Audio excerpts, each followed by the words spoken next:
Doon sa kabila, ma'am. Hi, man.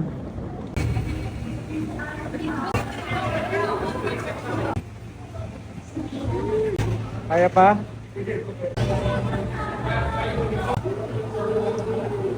What's up guys? So today is December 9, 2025. So it's 6 a.m. Silipin natin yung gawa ni Juno. Patayin ko yung ilaw. Kasi kagabi nga 1 na tayo nakapasok. So hindi ko na nabutan yung finished product natin. So puntahan natin ngayon si June. Ito yun na yung paint natin. Kakarga na namin to. So it's 6:30 and magpapak na tayo. So tignan natin yung cash yung card dito sa kotse. Tapos if hindi, maglalaloy ko na iba. So gusto ko kasi malagay lahat para alam ko na next na mag-event is cash lahat. So yun. Safety na guys. Kabit lang namin logo tapos alisa rin namin. Basta pa kagabi itong stall natin. Kinakabitan mo namin yung item ng PM tape, yung logo sa gitna. And wala kasi yung decals for here since wala din yung supplier. Ano oras na rin kami natapos. Kaya yung Sintra muna yung pinadala niya, yung muna yung kakapit na.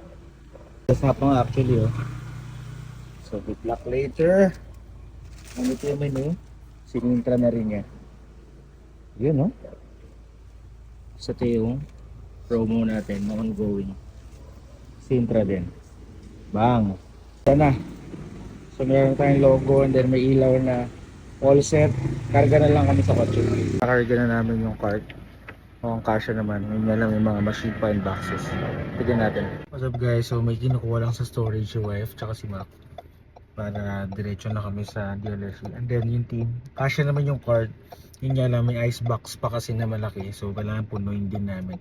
So ito yung medyo mahirap kapag nag-event kayo. No? So kailangan talagang may truck kayo. If not, maglalamove na lang kayo kasi nga hindi kasya kahit SUV pa. So, which is, that is okay kasi hindi naman palagi may event. So, bakit ba namin ginagawa tong event at the first place? So, para yung reach ni Arcape is mas lumawak and then mas maraming nakakilala kasi sobrang dami na ng competition sa mall and we don't want to compete ng basta-basta na gusto ko sana once na pursue na kami or go na kami with other malls or SM malls, kailangan medyo na-reach na namin yung parang mga tao para alam mo yun, hinahanap-hanap na kami. Uy, si Arca po yung nagbukas sa SM. Yung mga ganong feeling. Good morning! Good morning! So, nagkarga lang kami, kumuha lang kami ng mga ice box tsaka grinder sa Arca Edsa. Ayan, sa